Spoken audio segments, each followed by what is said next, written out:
ಅಂಥದ್ರಲ್ಲಿ ಧ್ಯಾನದ ಬಗ್ಗೆ ಹೇಳೋ ಹಾಗೆ ಇಲ್ಲ. ಹಾಗೆ ಮನಸ್ಸನ್ನ ನಿಗ್ರಹ ಮಾಡಿಕೊಂಡು ನಾವು ಮಾಡಬೇಕು.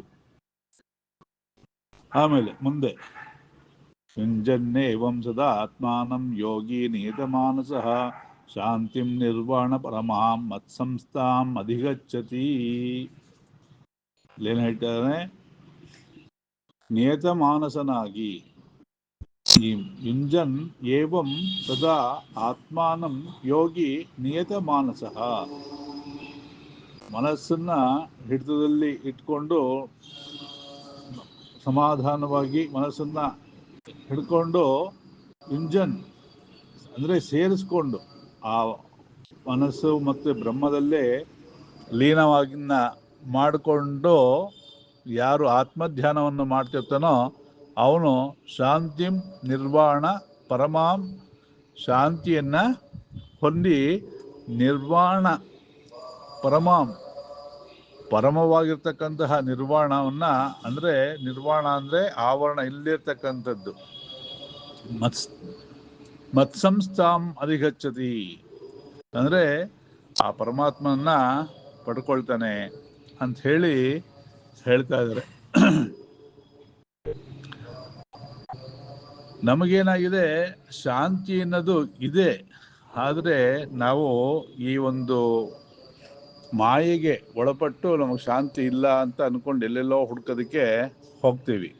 ಆದರೆ ಯಾರು ಈ ರೀತಿಯಾಗಿ ಧ್ಯಾನವನ್ನು ಮಾಡ್ತಾನೋ ಅಂಥವ್ನಿಗೇನಾಗತ್ತೆ, ಆ ಶಾಂತಿ ಅನ್ನೋದು ಸಿಕ್ಕತ್ತೆ. ಉಪರತಿ ಅಂತಂದರೆ ಆತ್ಮದ ಜೊತೆಗೆ ರತಿ, ಅಂದರೆ ಆತ್ಮವನ್ನು ನಾವು ಧ್ಯಾನ ಮಾಡ್ತಾ ಅದ್ರ ಜೊತೆಗೆ ನಾವು ಸುಖವನ್ನು ಪಡೆಯೋದು ಅಂತ ಹೇಳಿ, ನಮ್ಮೊಳಗಡೆ ಇರ್ತಕ್ಕಂತಹ ಆತ್ಮ ಜೊತೆಗೆ ನಾವು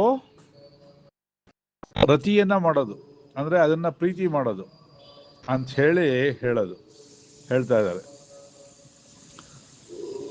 ನಾತ್ಯಷ್ಟರಸ್ತು ಯೋಗೋಸ್ತಿ ನ ಚೈಕಾಂತ ಮನಸ್ನತಃ ನ ಚಾತಿ ಸ್ವಪ್ನಶೀಲಸ್ಯ ಜಾಗೃತೋ ನೈವ ಚಾರ್ಜುನ. ಇಲ್ಲಿ ಎಂಥವ್ರಿಗೆ ಈ ಯೋಗವನ್ನು ಮಾಡೋದಕ್ಕೆ ಸಾಧ್ಯ ಆಗೋದಿಲ್ಲ ಅಂತ ಹೇಳಿ ಶ್ರೀಕೃಷ್ಣ ಹೇಳ್ತಾ ಇದ್ದಾನೆ. ನಾ ಅತ್ಯಷ್ಟದಸ್ತು, ಅತಿಯಾಗಿ ಊಟವನ್ನು ಮಾಡೋನಿಗೆ ಈ ಯೋಗವನ್ನು ಮಾಡೋದಕ್ಕೆ ಆಗೋದಿಲ್ಲ. ನ ಚ ಏಕಾಂತ ನ ಚ ಏಕಾಂತಂ ಅನಶ್ನತಃ, ಊಟ ಮಾಡ್ದೇನೆ ಬಿಟ್ಟವನಿಗೂ, ಅಂದರೆ ಅತಿಯಾಗಿ ಉಪವಾಸ ಮಾಡ್ತಾ ಇದ್ರು ಏನಾಗುತ್ತೆ, ನಮ್ಮ ಇಂದ್ರಿಯಗಳು ಸರಿಯಾಗಿ ಕೆಲಸ ಮಾಡೋದಿಲ್ಲ,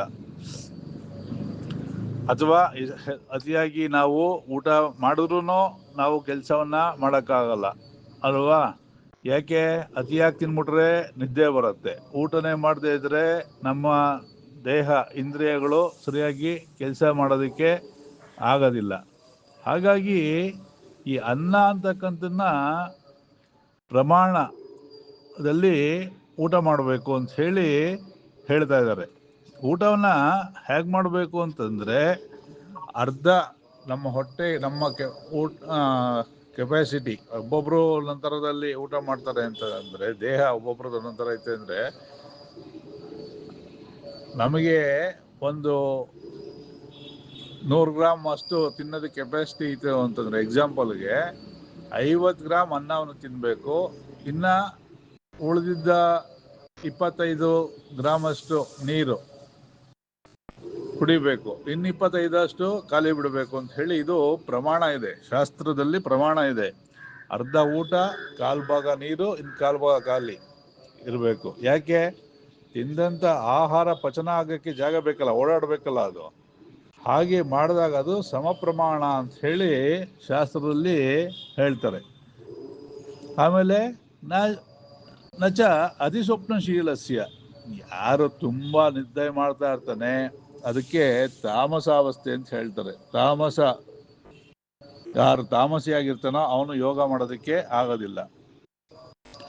ಜಾಗೃತೋ ನೈವಚ ಅರ್ಜುನ, ಯಾರು ನಿದ್ದೆನೇ ಮಾಡೋದಿಲ್ವೋ ಅಂಥವನು ಕೂಡ ಯೋಗವನ್ನು ಮಾಡೋದಕ್ಕೆ ಆಗಲ್ಲ ಅಂತ ಹೇಳಿ ಶ್ರೀಕೃಷ್ಣ ಹೇಳ್ತಾ ಇದ್ದಾನೆ. ಯಾಕೆ ಅಂತಂದರೆ, ನಿದ್ದೆಗೆಟ್ಟಿಯೋ ಬುದ್ಧಿಗೆಟ್ಟಿಯೋ ಅಂತ ನಮ್ಮ ಕನ್ನಡದಲ್ಲಿ ಗಾದೆ ಇದೆಯಲ್ಲ, ಹಾಗೆ ಅದನ್ನ ಸತತವಾಗಿ ಪ್ರಯತ್ನ ಪಟ್ಟು ನಿದ್ದೆಯನ್ನು ಕಡಿಮೆ ಮಾಡ್ಕೊಂಡಿರೋರು ಇದ್ದಾರೆ.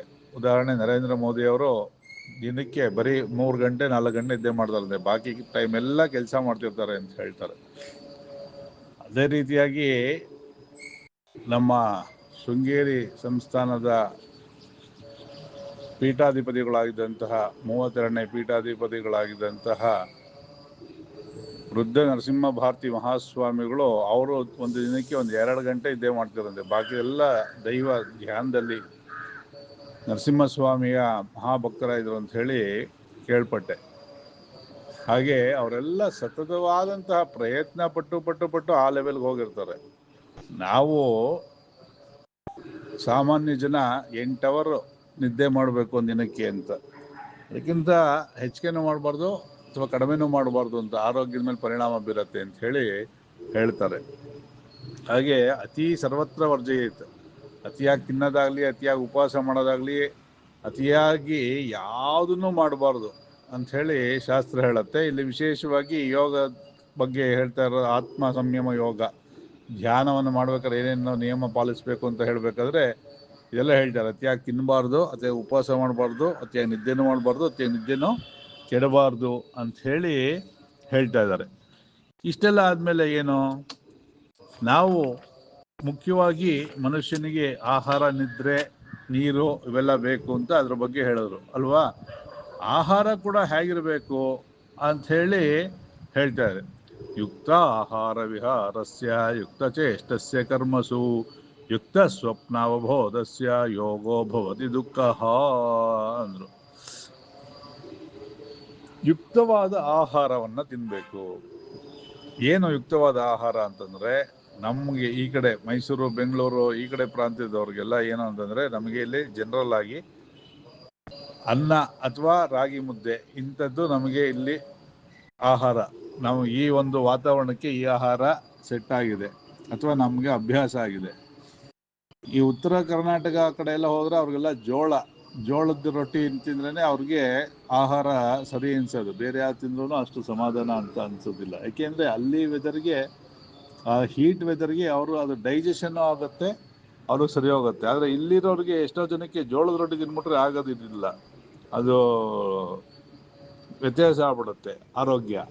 ಹಾಗೆ ಯುಕ್ತ ಆಹಾರ ವಿಹಾರಸ್ಯ, ವಿಹಾರ ಅಂದ್ರೆ ಏನೋ ವಾಕಿಂಗ್ ಅನ್ನೋ ಅರ್ಥದಲ್ಲಿ ಹೇಳಿದ್ದಾರೆ. ವಿಹಾರ ಅಂದರೆ ವಾಯುವಿಹಾರ ಅಂತ ಹೇಳ್ತೀವಲ್ಲ, ಹಾಗೆ ಆಹಾರ ಮತ್ತು ವಿಹಾರ, ನಾವು ಓಡಾಟ ಕೆಲಸ ಎಲ್ಲವನ್ನು ನಾವು ಆ ವಯಸ್ಸಿಗೆ ತಕ್ಕನಾಗೆ ಆಹಾರ ತಿನ್ನಬೇಕು, ಮತ್ತು ಆ ವಯಸ್ಸಿಗೆ ತಕ್ಕನಾಗೆ ನಮ್ಮ ಕೆಲಸ ಕಾರ್ಯಗಳು, ವ್ಯಾಯಾಮ ಇತ್ಯಾದಿಗಳನ್ನೆಲ್ಲ ಮಾಡಬೇಕು. ಯುಕ್ತ ಚೇಷ್ಟಸ್ಯ ಕರ್ಮಸು, ಆ ಒಂದು ನಮ್ಮ ಇದಕ್ಕೆ ಏನೋ ದೇಹಕ್ಕೆ ಯಾವ ಥರ ಬೇಕೋ ಆ ಥರದಲ್ಲಿ ವ್ಯಾಯಾಮಗಳನ್ನ ಮಾಡಬೇಕು. ವಾಕಿಂಗು, ಯೋಗ, ಎಕ್ಸರ್ಸೈಸ್ ಅಂತ ಏನು ಹೇಳ್ತೀವಿ ಅದನ್ನೆಲ್ಲನೂ ಮಾಡಬೇಕು. ಮಾಡಲಿಲ್ಲ ಅಂತಂದರೆ ಏನಾಗುತ್ತೆ ಅಂತಂದರೆ ದೇಹ ಆಕ್ಟಿವ್ ಆಗಿರೋದಿಲ್ಲ ಅಲ್ವಾ. ಅದಕ್ಕೋಸ್ಕರ ಆಹಾರನೂ ಮುಖ್ಯ, ಆಹಾರದ ಜೊತೆಗೆ ವ್ಯಾಯಾಮಾದಿಗಳೂ ಭಾಳ ಮುಖ್ಯ ಅಂತ ಹೇಳಿ ಶ್ರೀಕೃಷ್ಣ ಹೇಳ್ತಾ ಇದ್ದಾನೆ.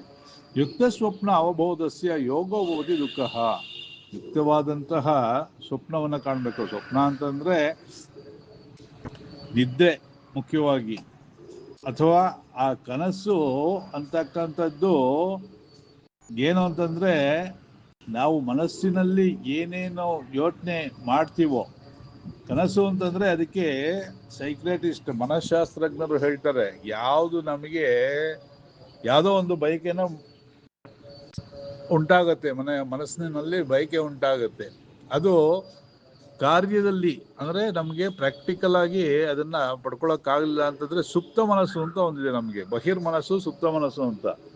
ಈ ಬಹಿರ್ಮನಸ್ಸು ಏನೋ ಒಂದನ್ನು ಆಸೆ ಪಡುತ್ತೆ, ಅದು ನೆರವೇರಿಲ್ಲ ಅಂದರೆ ಆ ಸುಪ್ತ ಮನಸ್ಸಲ್ಲಿ ಹೋಗಿ ಅದು ಕೂತ್ಕೊಳ್ಳುತ್ತೆ. ಆ ಸುಪ್ತ ಮನಸ್ಸಿನಲ್ಲಿ ಕೂತ್ಕೊಂಡಂತಹ ವಿಚಾರಗಳೇನಾಗುತ್ತೆ, ನಮಗೆ ಸ್ವಪ್ನದಲ್ಲಿ ಅದು ಕಾರ್ಯಗತ ಆದ ಹಾಗೆ ಅನಿಸತ್ತೆ. ಹಾಗೆ ನಮ್ಮ ಮನಸ್ಸಿನ ಯೋಚನೆ ಏನಿದೆ ಅದು ಭಾಳ ಮುಖ್ಯ. ಹಾಗಾಗಿ ಯುಕ್ತ ಸ್ವಪ್ನಸ್ಯ ಅಂತ ಹೇಳಿ ಹೇಳ್ತಾ ಇದ್ದಾನೆ.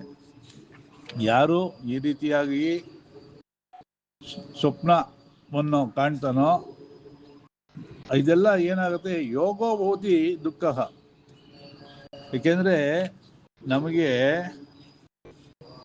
ಆ ಯುಕ್ತವಾಗಿರ್ತಕ್ಕಂಥದ್ದನ್ನ ಬಯಸೋರೆ ತಪ್ಪಲ್ಲ. ಈಗ ಈ ಮಾವಿನ ಹಣ್ಣಿನ ಸೀಸನ್ ನಡೀತಾ ಇದೆ. ಈಗ ನಾವು ಮಾವಿನ ಹಣ್ಣು ತಿನ್ಬೇಕು ಅಂತಂದ್ರೆ ನಮ್ಗೊಂದು 150 ರೂಪಾಯಿ 200 ರೂಪಾಯಿ ಕೊಟ್ಟರು ನಾವೆಲ್ಲ ತಗೊಂಡು ತಿನ್ನೋಷ್ಟು ಶಕ್ತಿ ಇದೆ ನಮಗೆ.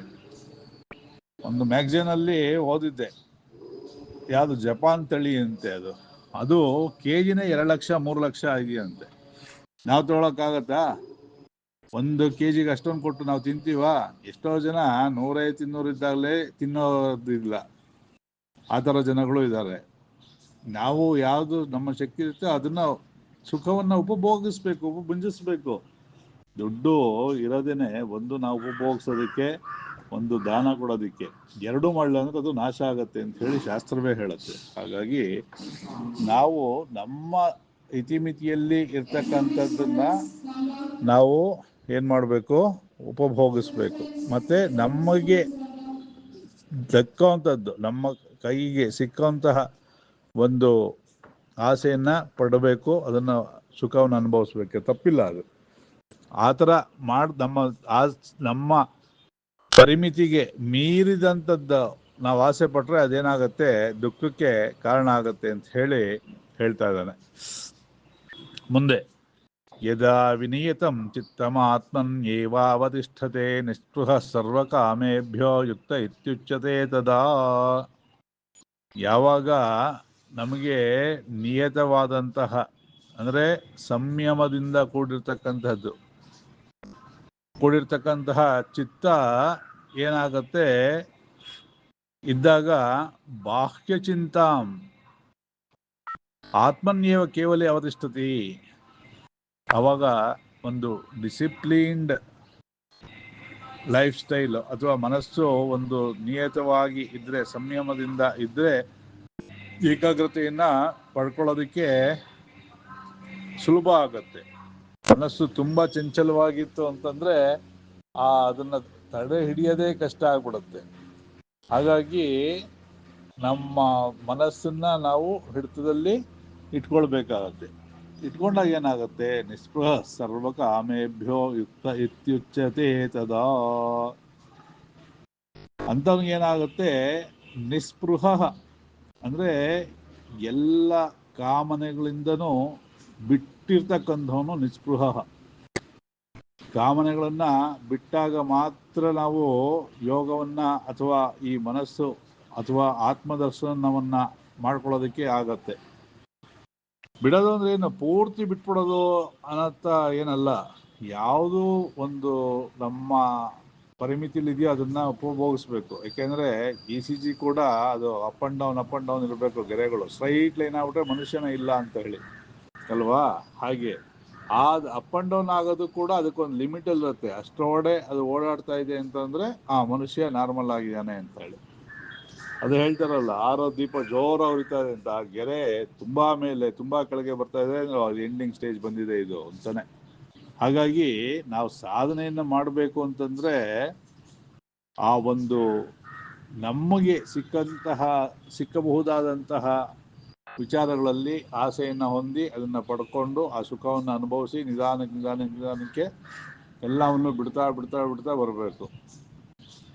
ಅದನ್ನ ಬಿಟ್ಬಿಟ್ಟು ಏನಿಲ್ಲ ಒಂದೇ ಸತಿ ಬಿಟ್ಬಿಡ್ತೀನಿ ಅಂತಂದ್ರೆ ಅದಕ್ಕೆ ಪೂರ್ವಜನ್ಮ ಸಂಸ್ಕಾರ ತುಂಬಾ ಇರಬೇಕಾಗತ್ತೆ. ಇಲ್ಲಾಂದ್ರೆ ನಾವೆಲ್ಲ ಸಾಮಾನ್ಯ ಜನಗಳು ಆ ಒಂದು ಲಿಮಿಟ್ನಲ್ಲಿ ಇದ್ದು ನಾವು ಈ ಯೋಗ ಸಾಧನೆಯನ್ನ ಮಾಡಬೇಕು ಅನ್ನೋ ಅರ್ಥದಲ್ಲಿ ತಗೊಳ್ಬೇಕು ಇದನ್ನ. ಅದನ್ನೇ ಮುಂದೆ ಹೇಳ್ತಾ ಇದ್ದಾನೆ ಶ್ರೀಕೃಷ್ಣ. ಯಥಾ ದೀಪೋ ನಿವಾತಸ್ಥೋ ನೇಂಗತೆ ಸೋಪಮಾ ಸ್ಮೃತ ಯೋಗಿನೋ ಯಥ ಚಿತ್ತಸ್ಯ ಯುಂಜತೋ ಯೋಗಮಾತ್ಮನಃ.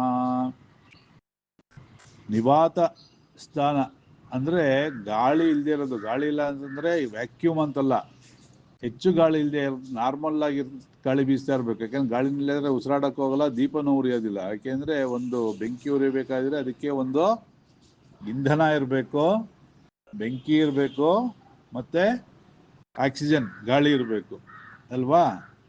ಅದಿಲ್ಲ ಅಂದ್ರೆ ದೀಪ ಉರಿಯೋದಿಲ್ಲ. ಬೆಂಕಿ ಹತ್ಕೊಂಡಾಗ ಆರ್ಸಕ್ಕೆ ಏನು ಉಪಯೋಗಿಸ್ತಾರೆ? ಕಾರ್ಬನ್ ಉಪಯೋಗಿಸ್ತಾರೆ, ಪ್ಯೂರ್ ಕಾರ್ಬನ್, ಮಾನಾಕ್ಸೈಡು ಅಲ್ಲ, ಪ್ಯೂರ್ ಕಾರ್ಬನ್ ಉಪಯೋಗಿಸ್ತಾರೆ. ಹಾಗೆ ದೀಪ ಉರಿಬೇಕು ಅಂತಂದ್ರೆ ಅಲ್ಲಿ ಆಕ್ಸಿಜನ್ ಬೇಕು, ಫೈರ್ ಇರಬೇಕು, ಮತ್ತೆ ಫ್ಯೂಯಲ್ ಇರಬೇಕು. ಇಂಧನ, ಆಮ್ಲಜನಕ ಮತ್ತು ಬೆಂಕಿ 3 ಇರಬೇಕು. ಅಂತ ಜಾಗದಲ್ಲಿ ಏನಾಗುತ್ತೆ, ದೀಪ ಉರಿಯತ್ತೆ. ಜೋರಾಗಿ ಗಾಳಿ ಬೀಸ್ತಾ ಇದ್ರೆ ದೀಪದ ಆ ಜ್ವಾಲೆ ಅಲ್ಲಾಡ್ತಾ ಇರತ್ತೆ. ಇನ್ನೂ ಜೋರಾಗಿ ಬೀಸ್ಬಿಟ್ರೆ ದೀಪ ಶಾಂತ ಆಗ್ಬಿಡುತ್ತೆ ಅಲ್ವಾ? ಹಾಗೆ 3 ಸ್ಟೇಜ್ ಇದೆ. ಗಾಳಿ ಇರಬೇಕು, ಜೋರಾಗಿ ಗಾಳಿ ಬೀಸಬಾರ್ದು, ಅತಿಯಾಗಿ ಬೀಸಿದ್ರೆ ದೀಪವೇ ಶಾಂತ ಆಗ್ಬಿಡುತ್ತೆ. ಹಾಗೆ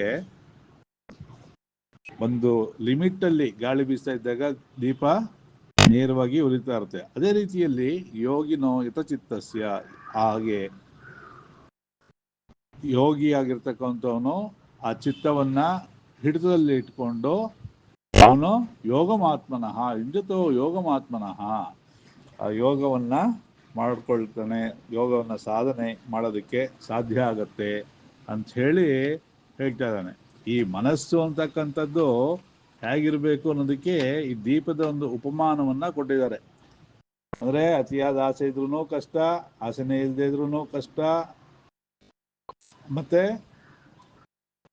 ಅದೆಲ್ಲನೂ ಸಂಯಮದಿಂದ ಇರಬೇಕು, ಕಂಟ್ರೋಲಬಲ್, ವಿತಿನ್ ದಿ ಕಂಟ್ರೋಲ್ ಇರಬೇಕು ಅಂತ ಹೇಳಿ. ಅವಾಗಲೇ ಏನ್ ಮಾಡೋದಕ್ಕೂ ಸಾಧ್ಯ. ಅತಿ ಸರ್ವತ್ರ ವರ್ಜಯಿತ್ ಅಂತ ಅವಾಗಲೂ ಹೇಳದ್ನಲ್ಲ, ಹಾಗೆ ಯಾವುದೂ ಅತಿ ಆಗ್ಬಾರ್ದು. ಯತ್ರ ಪರಮತೆ ಚಿತ್ತಂ ನಿರುದ್ಧಂ ಯೋಗ ಸೇವಯ ಯತ್ರ ಚೈವಾತ್ಮನಾತ್ಮಾನಂ ಪಶ್ಯನ್ ಆತ್ಮನಿ ತುಷ್ಯತಿ.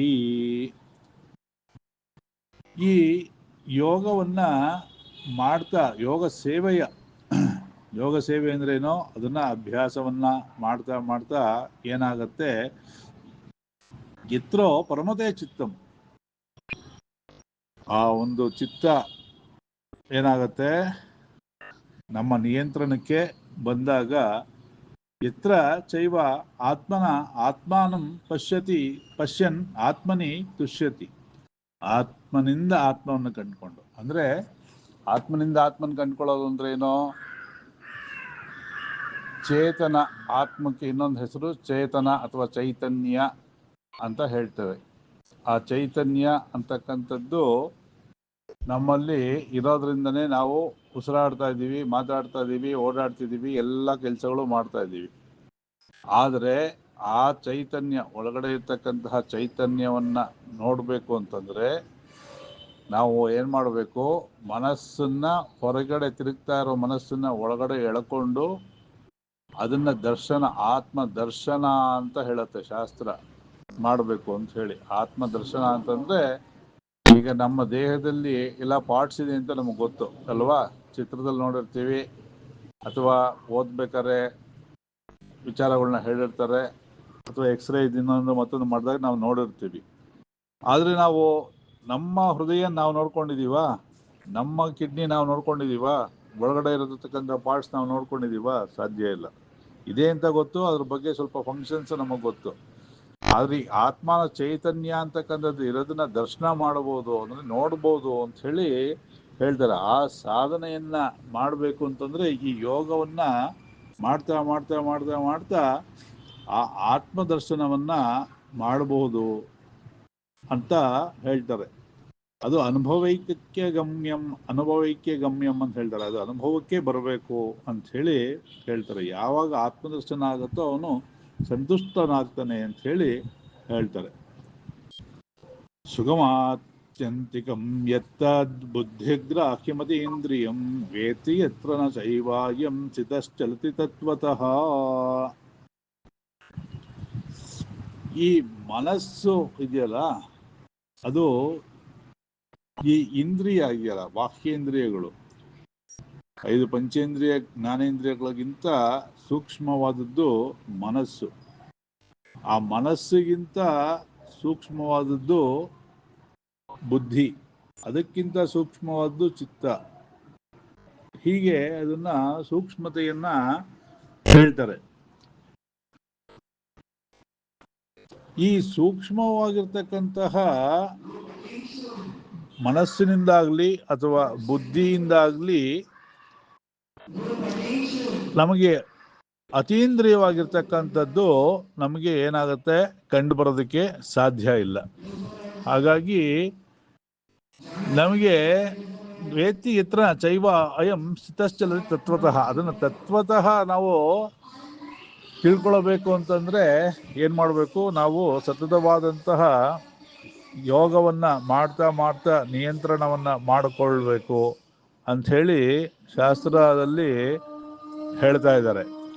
ಆ ಅಂದ್ರೆ ನಿಯತವಾದಂತಹ ಪ್ರಯತ್ನದಿಂದಲೇ ನಾವು ಪಡ್ಕೊಳ್ಳೋದಕ್ಕೆ ಸಾಧ್ಯವೇ ಹೊರತು ಬೇರೆ ಯಾವುದೇ ಇದಕ್ಕೆ ದಾರಿ ಇಲ್ಲ. ಯಂ ಲಬ್ಧ್ವಾ ಚಾಪರಂ ಲಾಭಂ ಮನ್ಯತೆ ನಾಧಿಕಂ ತತಃ ಯಸ್ಮಿನ್ ಸ್ಥಿತೋ ನ ದುಃಖೇನ ಗುರುಣಾಪಿ ವಿಚಾಲ್ಯತೆ. ಯಂ ಲಬ್ಧ್ವಾ ಚ ಅಪರಂ ಲಾಭಂ, ನಮಗೆ ಏನಾಗತ್ತೆ, ಬೇರೆಯಾದಂತಹ ಒಂದು ಲಾಭ ಸಿಕ್ಕದಾಗ, ಅಂದ್ರೆ ನಾವು ಏನು